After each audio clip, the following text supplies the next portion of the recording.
by T1. I thought maybe they would consider it themselves with the Wukong there, but very difficult to play into Sivir. And also not great into Gnar. I do feel like maybe it's like potentially a Rakan angle with the Poppy ban. I wouldn't mind locking in the Rakan and then letting T1 maybe pick an Alistar, and then you can always Silas it. Not if you pick it yourself, though. You may find yourself getting silenced. Yeah, they may find that if Doran wants to play. I mean, like the Galio can be played top here. It's not a fun time.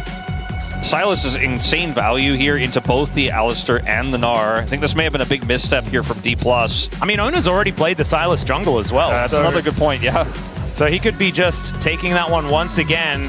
I mean, this is so much value that you almost just have to take it, right? Yep. And what they play here in the support role is really up to them. They can play the Leona in this situation. I mean, maybe they have something else prepared range-wise, like is Keria going to pull out the Janna? Oh, it could also be Galio support. That's technically possible. And then they can do a whole lot of flexing with this, but it will just be the Rakan. And with the Alistar there, you know that you're not running into the Leona. All right, so it's definitely not Galio support. We're still not entirely sure where everything's going. I don't think Galio into Gnar feels at all good. So you're probably not going to be playing it there. So we're expecting the Silas to be in the jungle. And so what is Showmaker playing into the Galio? That is the question. There's a lot of different options. If he wants to play an AD champ, they're going to go full AD, but it will opt for the Cassiopeia. There's so many things. I mean, it's an incredibly melee comp for T1. I almost even considered just mentioning Veigar because it's actually one of those games where you could pull that out.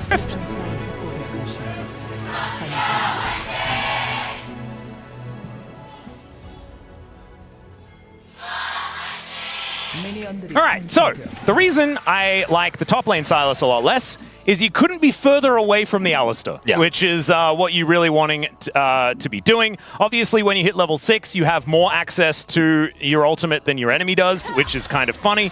But outside of that, I feel like the jungle Silas just gets around and you can steal away all the ultimates that you want to, as somehow this Sivir is winning in the level 1 with an Alistar. Yeah, that did happen. As FaZe does not have a combat summoner. I think that's a big part of this. Yep. Cannot actually offer anything back, and Smash was ready to ghost if he wanted to try to continue to exchange with them. See how Keria performs on this Alistar, as it is going to be pretty tough to play in this draft. Yep, Keria is just going to have to keep headbutting. That's what we do see these Alistars doing. Does T1 have enough damage here with Lethality Varus if this Silas falls behind? Like, I wonder, will it be enough? Like, FaZe has to do so much heavy lifting in this game. And on the other side, DPLUS have a secondary AD threat at range with Shio here. Obviously, again, Doran has more access to his ultimate, but that doesn't necessarily mean that you win by default. They have Cassiopeia worth of damage, which is, you get to later on in the game, is a lot of damage output. And then Smash will be able to help control waves in mid lane, and is going to be a big scaling threat as well. So T1 cannot fall behind in this game. Or I don't think the Gnar steals and the Alistar steals are going to be enough. Ooh, Keria taking a bit of damage there as the Boomerang Blade does come on down, but these Noxious Blasts just keep landing, and Showmaker has been playing some pretty amazing Cassiopeia this tournament so far. And looking forward to seeing whether he can continue to find that level of success. I remember his first game on it in the LCK Cup was absolutely outstanding. And into the Galio, it's kind of like a free lane. The Smash gets a free back here to grab a Cull, and that feels amazing. In the Alistar lane, you grab a free Cull, you're just going to chill and cash that in. This Faker! Oh god! Faker, the poison ticking down, but he is going to survive. Really cannot stick around much longer than that, though, as the Winds of War will be able to lap up the last few minions, and he does make his way back. Has Ghost, though, so is going to miss a little bit if Showmaker does just clear out this wave, and it looks like that's what he's going to do. Yeah, he has tons of health. He's totally fine to do so. His jungler is nearby. Has no real reason to rush. And that'll help him get to save his own TP. I guess Keria went in, and then he went out. So it's going to be all right. This wave is stacked up and ready to move. DK will be able to catch it here as FaZe looking to make sure that Keria cannot hold on to it. But the mini wave is going to turn up. And so it looks like they're not going to get the crash that they were looking for, as Keria is going to go back anyway. Didn't have any mana, so didn't want to stick around. Showmaker did commit to TP, but now in danger. Yeah, has to flash the taunt. Miasma does come on through, though, as he will get pulled back. There's the Conqueror proc. Showmaker is able to do a fair bit of damage here to Faker, even after that teleport. A big swing of momentum in the mid lane after Faker was nearly solo killed. Still finds himself at a pretty significant CS deficit, but getting the flash out of Showmaker as he TPs back in is a huge win. Yep. As this matchup is really tough to play for the Sylas pre-6, and if you don't hit your chains, she just kind of dances around you and continues to harass you. Yep, however, if you do hit your chains, sometimes the mini-Nard just dies. So see whether she can walk that tightrope. Be a tough one. That was how the Sylas sort of looked good in this matchup in the past. As you can see, it is tough. Yeah, it's not the most fun for Doran. His plate does go over. This matchup, we've taken a lot of looks at it because it's pretty volatile. A little bit of an experience advantage for Keria. Oh, flash up Pole as now FaZe possibly in a little bit of trouble. Great spell shield though from Smash, holds on. Yeah, make sure that he does get rid of the CC as Faker. No justice punching for you, my friend.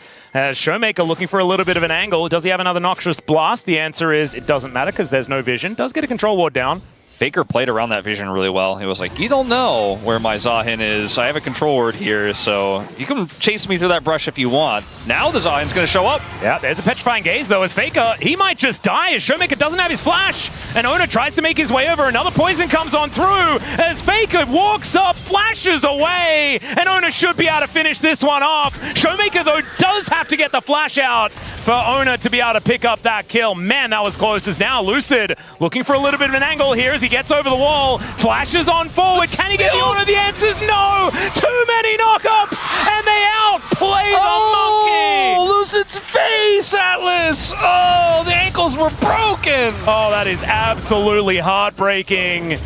As she does have his Gnar available now. Doran just used his against him with the hijack. But man, Wolf, that could have been. Everything about that was so close to being great for DPLUS, but T1 were just that little bit further ahead in terms of the setup. Faker initially with the wraparound, everything about it. Showmaker goes for the ult here. Faker gets away initially. One more Twin Fang and he's probably just dead. And then Showmaker here gets taunted. Faker has just enough health. Bashes away. Like you said, like an auto. Another Twin Fang. That's all it would have taken. Oner has to flash here. And then Faker gets level 6. And so, when Lucid goes in here, Oner just gets that extra bit. Look at how much he has. God! In the knock-up and the taunt, and he's dead. And Faker just has enough mana for all that as well. Damn. Well, that's the kind of moment where you're just like, I don't know, I gave it my all. To be perfectly, okay, he's dead again. And the problem is, like, I don't even think that's a tilter necessarily because it's so close, you know? And that might have been because Showmaker is now getting camped, and that lead that he had is gone. Faker is now ahead of him, and we know that Faker likes to build damage Galio. We don't... Okay, well, this is the replay. It looks like the same play. As Grim Deliverance comes down, Showmaker tries to sidestep it, and it does not work. When he goes for the Miasma, then Faker's going to get the taunt, and so, I mean, he tries to sidestep, like you said. As now we have chains. Yeah, and there is no ulti available here for Keria. Good flash there from FaZe as Smash just trying to do enough damage to stop them from killing his cow. As another couple of autos from Keria will be required. Grand entrance to finish him off. That's a creative way to get a kill. And now Smash could be in a lot of trouble, although he's doing a fair bit of damage back. And sidestep, not quite enough there as Keria looks for the angle, doesn't find it. Keria just dead. And now Doran looking to try and kill Lucid here as well. Gets that information, chains connect, and he picks up a Cyclone for himself as well. Now you've got Faker trying to move on in. Justice Punch does get interrupted by the Cyclone, and there's a Petrifying Gaze as Doran has to try and get out of there, but Lucid gets the extra range on the Q.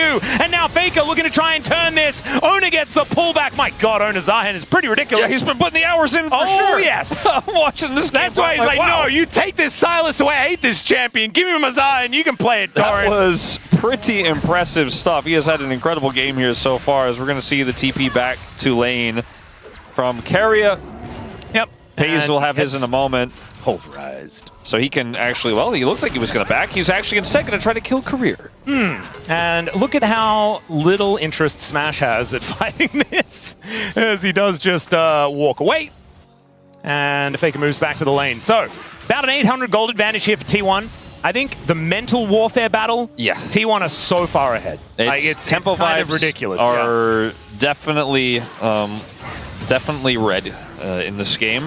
The thing is, I do think the compositions kind of favor DK. Yeah, no, I do like this draft for DK a lot. And because, yes, the Sylas can steal a lot of ultimates, but I don't know if there's enough damage in this for T1.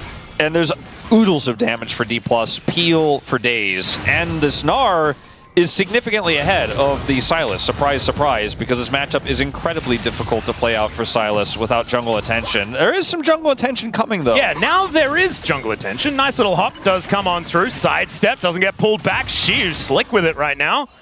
As we do have the Varus rotating up towards that top side. Lucid taking that as an opportunity to get a Drake.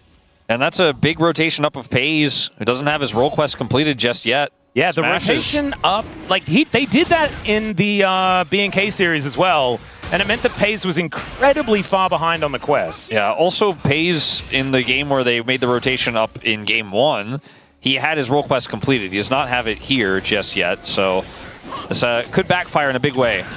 As she was just going to be able to walk it off, it looks like. Keria, I don't know if he'll be so lucky. Flashes over the wall. That is going to keep him alive. Oh, it doesn't have Hex Flash? What the heck? Feels wrong. Doran's like, I've gone from one annoying range champion to another to play into in this game. And now all I can do is yell and run a bit faster? That's frustrating. As Lucid moving on over to make things even more annoying here for Doran, who can steal away a Cyclone. Does instead go for the all-out. He's running faster. Sorry, on the hunt. And yes, like you were saying, he's running faster. And he's going to slow down in a minute. He's no longer running faster. Okay. But he didn't die. They didn't go for the commit. There you go. And so Doran is going to be able to make his way back home now if he would like to. There's such a limit in my mind to what you can do when you're playing lanes that are this tough to play out. Like when you're this far behind as the Sylas, now the Sylas is swapped out, FaZe's role quest gets put behind, and so he's also like not feeling happy about things, and then the Sivir is just chilling, finishing her role quest while she's hitting a Sylas in the bottom lane, and Doran is trying to get out of the hole, finds himself going from 20 CS behind the Gnar to 30 CS behind the Gnar.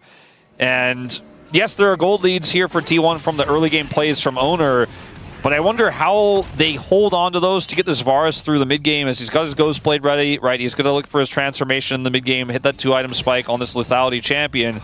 But there are so many ways to kill him in DPLUS's comp, and even if you're able to get the jump on Showmaker, for example, you got to kill Smash. You got to deal with Shiu. You only have one Sylas ult at this point in the game, early on, as Doran. Speaking of Doran, yeah, can he hop his way out of this one? This time doesn't get the extra bounce as the flash comes on in. Good knockback, Grim Deliverance, and the delivery is death. Down goes Shiu this time, and yeah, Oner's really good at that. Oner is like, I'm sorry, Doran, this is why you have to play Sylas in the Yeah, exactly. No, but he's like, if you do play it for me, I'll gank your lane. Yeah. So don't you worry about it. And he certainly did. So that lead is still there for Shiu, but it is severely diminished. And we almost now have a lead across the board here on every position for T1 after that play. Smash does finish his role quest as Shiu sidesteps the chains, which might have been a little bit of false confidence here as he gets baited in, going into Doran heavily here. And then this... It's like, oh no, the Gnar is coming, flash it, but still gets hit by the knockup. Yeah. And then the ult, and then he's dead. Auto already in the air there for Oner, so beautifully done. We've got a bit of a tussle here, as Faker's going to be moving in first. Headbutt out, good Justice Punch though to avoid that, as now Smash is in a lot of trouble. The quickness comes on through, but Keria is a long way away from the rest of his team, but so is Lucid. And now Lucid is very, very dead. So they end up getting a kill onto the Wukong there. Nothing else happens. Smash actually just kind of chilling. Yeah, Keria is not going to be able to get in and stop the Sivir from going back. Trample is going to slow him down. They really wanted to get that Essence Reaver, and he can understand it, making sure that Smash has that item already built up. So he finished his role quest, finished a cull, and he is, despite being 15 CS down, and all the plate money that went over to FaZe is actually staying pretty even on this Sivir in this game. Yep. There's a lot of ifs in this game for T1 as Faker. Oh, no. Oh, God. God. That was about the angle that he dodged it on his Riven back in the day. Oh. Beautifully done. Even though he didn't really dodge it, he just didn't move. T1 it feels like styling on DPLUS in a draft that's incredibly difficult to play. I mean, I would say that I'd upgrade it to Oner's styling on DPLUS. Well, yeah, but I mean, Faker's making some great individual plays as well, right? And it's been them in the mid lane that have really put Showmaker into his grave, but... okay, this might be a bridge too far. Well, Lucid is going to smite him, and there is a dead Faker. So that is a lot of money going over to Lucid. What did Faker mean by this? It's a good question, Atlas. They deserved it, right? Because it was so close in the early game. T1 like, is certainly... no, you know what? You deserve it. They're certainly making it harder for themselves with the draft and some of these choices than it necessarily needs to be. But this was great, right? Okay, this was great. Gets behind him. Showmaker's a little greedy. Got the kill. We could cut the tape. We could cut the tape. We can cut the tape. Yeah. He was just greedy for a plate. That happens. As now Doran is going to steal away an Unbreakable Will. And I don't think it's going to last long enough. He is level 11, so he gets a better one. He's 5 levels ahead of the support. Gotta love League of Legends in 2026. It's kind of just how it goes. Now is flashless, and he may lose his turret. That's a huge wave. He does not have teleport. Rakan alone, I don't think, stops this Gnar push. They might be able to try to make something of it, but without that hijack, it's going to be tough. As yep, Showmaker's like, ow. This is such a weird game in terms of lane assignment, because the Sivir's still in the bottom lane, interacting with Faker. Yeah, On the Hunt has been thrown out here, as Faker is just going to have to walk it off. The Drake is what's on the minds of DPLUS and T1 right now, as Oner already has it down to 34 health. So they trade the dragons here, one apiece. It's Infernal Soul again. But like I mentioned, that top turret is so dead, basically. I mean, it's not going to necessarily die on this wave, but so much damage has been done to it here. And the bottom one as well. I mean, there's only one plate left in the bottom lane at the same time. No matter how T1 try to run away from these lanes and get better setups, they just keep losing out slowly on the map. That's why despite a 7-2 kill score here, the T1 gold lead is not that robust. And this Gnar is going to become a bigger and bigger problem. He also has a call that's going to cash in here, which will push his lead to over 1,000. One that does eventuate here, plus the turret gold he's probably going to get here pretty soon too. Lucid. Yeah, look for a little bit of an angle towards Oner, who is just really wanting to fight that decoy. Does do so. And even though Showmaker is 800 gold behind, he is a damage dealer in this game. And so T1 need to use this Galio and the jungle control they've had this game to keep this lead. Otherwise, it can go away very quickly with just a single team fight from DPLUS. And they are looking to set up for said fight. Keria's Flash and Ghost on this Alistar here for a potential Herald fight. Let's see whether Lucid's just going to be able to start this one up and we don't get a fight, or whether there's going to be a little bit more. Cheeky little ward does give T1 a lot of information, and one also in the pit. As Faker getting to work on these plates towards the bottom lane, as Showmaker just walks through the winds and gets himself down there. We'll be able to protect that turret. So those single plates that are up in the side lanes for DK, let's see whether they can actually take them, as Teleport does bring the Sylas into the top lane. Faker will have to start rotating up now if he wants to be able to join this fight with his ultimate, as they have full Banana Brush control. There's the TP to answer. Yeah, Lucid moving on in there, but this Rift Herald is down very low. Teleport does get Showmaker up there, as there is the Cycler. Grim Deliverance comes on down. Rise is pretty good, as now Keria just getting himself out of there. Justice Punch comes on through, but we have the Rift Herald taken here by Lucid, and now Faker is in no man's land. In the meantime, Smash just taking matters into his own hands. And so is Faker, actually. It's taking a long time for him to go down, as she will finally find the Hyper Proc, and down goes the Galio. That Lucid wastes no time, and they're going to put down the Rift Herald. Wolf, are you hearing it? Can you hear it? I mean, I was going to say that might have just been the game-losing moment for T1. They had no right to fight the way to fight that Herald with a setup they didn't have, frankly. I was going to say with the setup they had, they didn't really have one. And obviously with no teleport for the Galio, it takes Faker so long to get up there. Like, look at how this breaks out here. T1 are here first, technically, but Lucid has the angle here. Doran cannot join. The bolt comes through, and the Galio ult is so late here. The fight is practically already over. And where's the damage here for T1? Varus has used his buttons, and Smash is like, I'm Sivir. My buttons are a right click or an A click. I'm going to do the damage. Faker's an isolate on the other side after his ult. Has no damage to offer here. And it's a disaster. They get the Herald, they drop it in mid. The smite went over to Lucid. That's a turret down here, and top turret's already gone. One plate left in the bottom lane. Can they punish Showmaker? Yes, they can, as he's going to get pulled back. Keria moving over. Lucid not going to be able to help. And the snake goes down. And I want to apologize to DPLUS fans, because last time we heard someone making the silver scrape sound, it was DRX, and then they promptly lost the series. So I am not actually a member of DPLUS, and so I cannot be held accountable.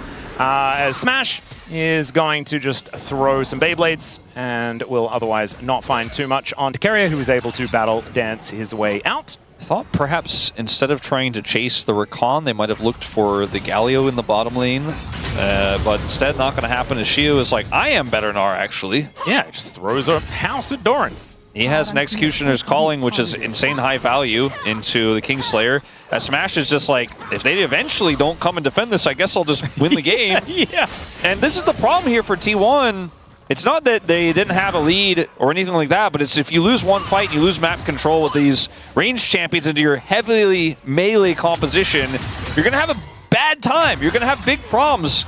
You're going to really struggle to match rotations around the map. And with this Alistar here, with Flash also, there's so many engage tools for DPLUS to get on top of the one real damage threat. Because yes, Sylas, he could be a damage threat, but in this game, we're just kind of still waiting for that. We're imagining it. He does have the Arm Guard, which is going to be some extra safety, maybe some extra power in an upcoming scrappy fight. T1 do have prio for this Dragon, at least for the moment. Showmaker does not have TP, so see if T1 can make something happen here with this window they have. Ooh, Smash actually finding a fair bit of damage onto Keria, but he's able to get himself out.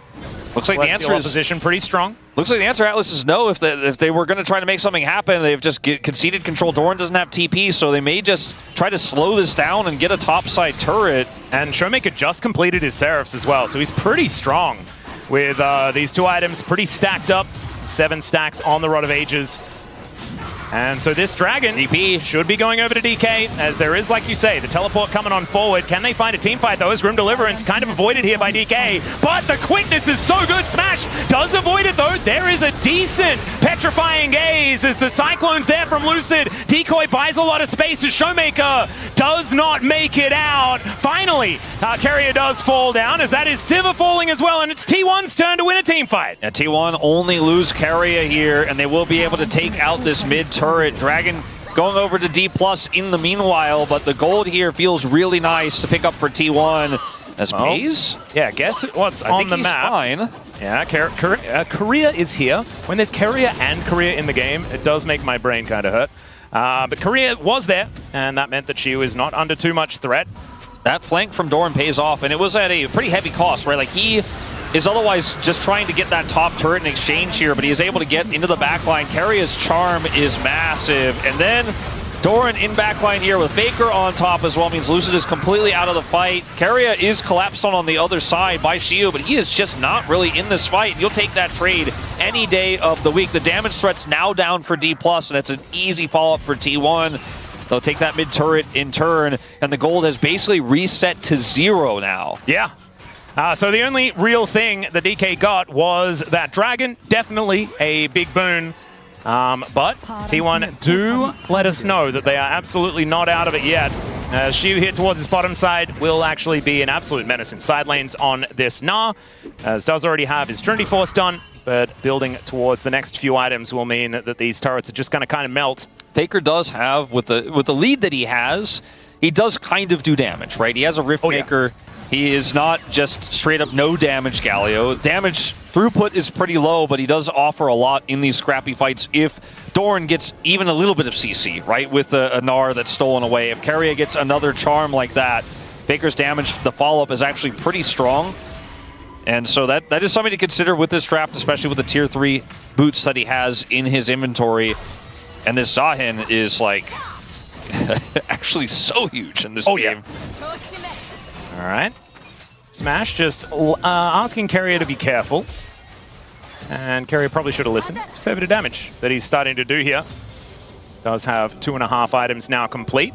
As T1 move on over, and they will be able to push Lucid out of their jungle. In the meantime, though, it is Xiu here in this side lane. Does know that Paze is coming over, who does blast his way back towards the mid lane as soon as he is spotted. DPLUS are just playing this style again where they have really good wave clear and they just push through mid and pull T1 around the map. And like the side lane power that Xiu has over Doran this time around is really working a treat because he has so much agency. He's even going to try to steal that buff away, the blue buff there on the bottom side, and I think we'll potentially just get away with it. T1 cannot match. Shoemaker gets some extra time here as Rod completes. He's now even in levels with Faker, has had a lot of time inside as well despite being down 30 CS.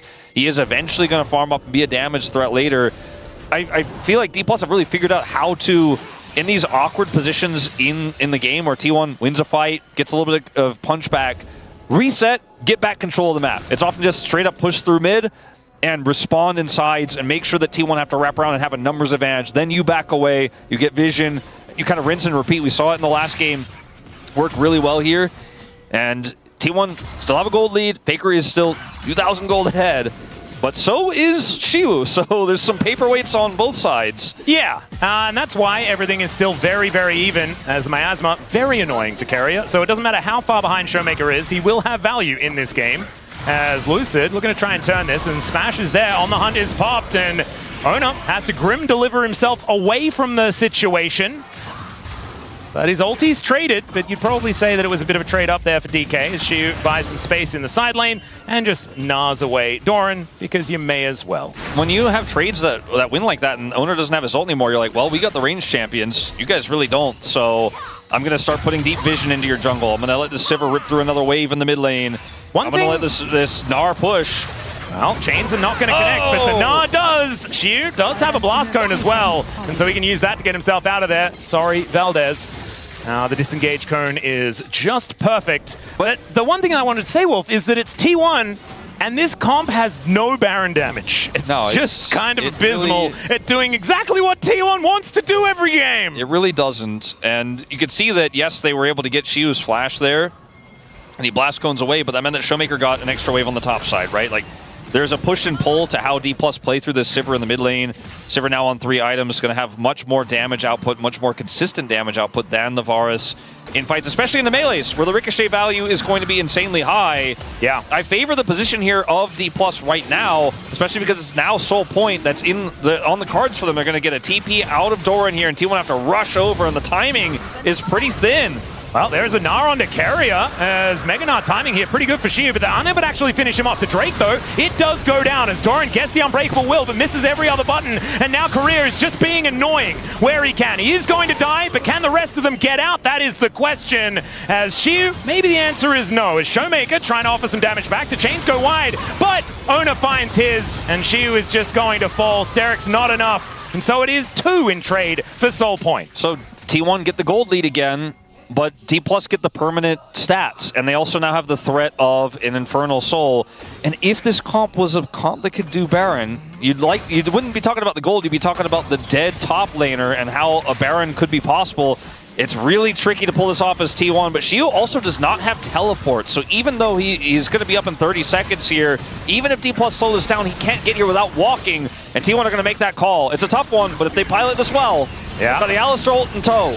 It's going to take a while for it to go down as Chains of Corruption hits a decoy. Let's see whether Lucid can utilize that as they do get the vision of this Baron. Doran looks for the angle once again, but doesn't find it. Petrifying Gaze doesn't hit much as there is a heroic entrance from Faker just to try and get out, but it's Iron that falls down first. The Cyclone's so good from Lucid, but he's still going to fall, and Doran is doing crazy things in the backline. Goes golden with the Zhonya's to buy a little bit of time before he inevitably does fall down, and Showmaker's Conqueror is getting so much value in this fight. It's absolutely ridiculous. Faker has to flash to get himself over that wall, but Keria's going in once again because somehow he has ulti back off cooldown. Smash grabs another kill as the Gargoyle falls, and the bane of T1 is the Baron this time around. I think T1 had the same read on the game state that we did. This game was really, really slipping out of their hands, and they needed to make an aggressive call with no Gnar there, but the setup was so good for DPLUS. And look, they get the dragon here. Keria is in this tussle. They're able to collapse on and kill Xiu.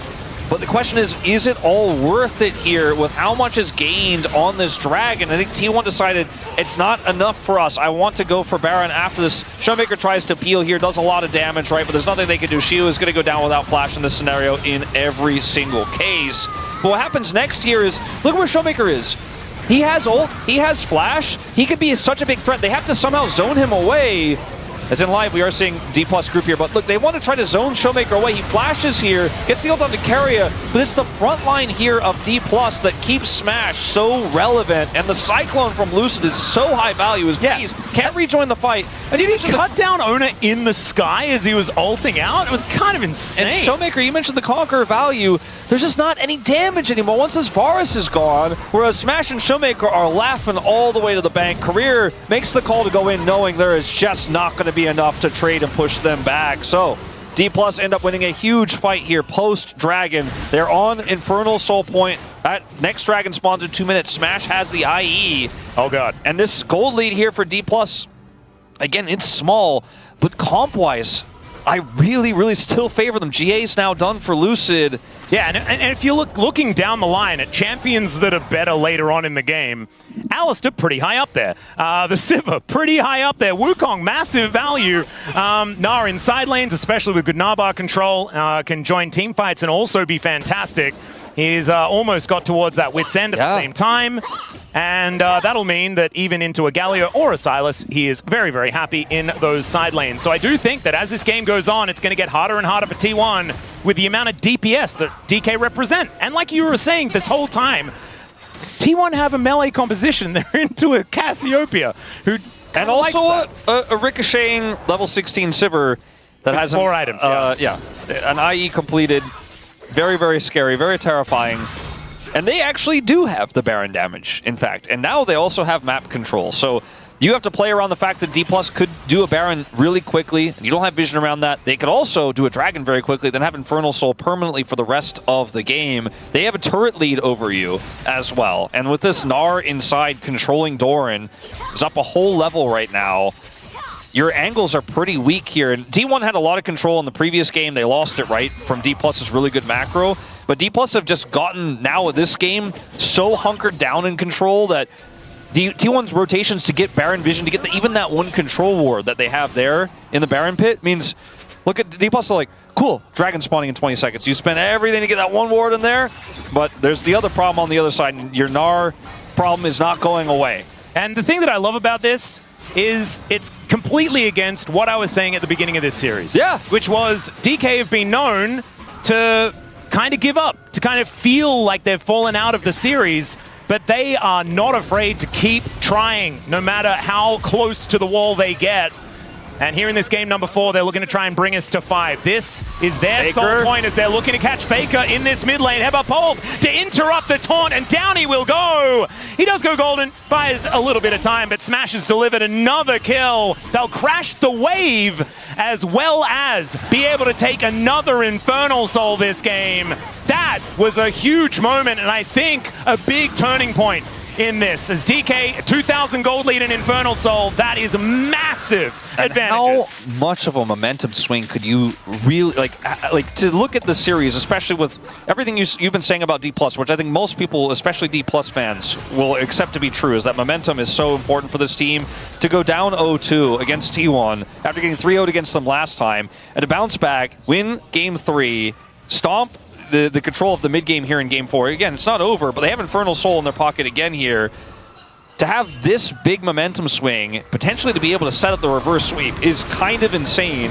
We all, I think, expected that T1, I believe there was not even a single BNK predictor, right? We all expected T1 would be locked in for Hong Kong already. And then I think, again, we all expected that would be the case today as well. And now, DPLUS are changing the narrative. Pretty insane. Even with Showmaker sitting 2,000 gold behind Faker, a 0-5 Cassiopeia, they have the damage. They have sustained damage. T1 have melee, and they just cannot get map control back to save their lives here, and it could be what they need to save their tournament lives. Again, there's another game to be played after this if DPLUS closes out, but momentum has certainly turned. The tides have shifted. Yeah. Well, let's see whether that can continue to be the case, because we all know that it's not over until it's over. Showmaker may get delivered some of that information. We know there are some sneaky T1 players hiding in this brush. Showmaker not wanting to walk too close to it, and that does mean that T1 will... also, they don't know where the rest of DPLUS are, so it's hard for them to collapse here. But it looks like DK are going to look to try and start this fight off themselves as Keria tries to hold themselves in position, but the heroic entrance only onto Lucid, and he doesn't really care. That Cyclone knocks off Faker, he goes golden, but it interrupts Oner there as well. Grim Deliverance doesn't do much. Faker's dead already. Baron is on DPLUS this time as it takes down the Zahan, and now Doran tries to do it against Smash, but the flash is too good, and now it's Pays against the world, and unfortunately the world hits back this time. And you know what, Atlas? I think you can make those silver sound effects, because we are going to 5! Oh my goodness, DK, the one team that I did not think that would be capable to set up a reverse sweep, and they have done it. Nexus turrets in their sights, and they will bring us to a Game 5 and look to see whether they can stamp a ticket to Hong Kong. Absolute insanity.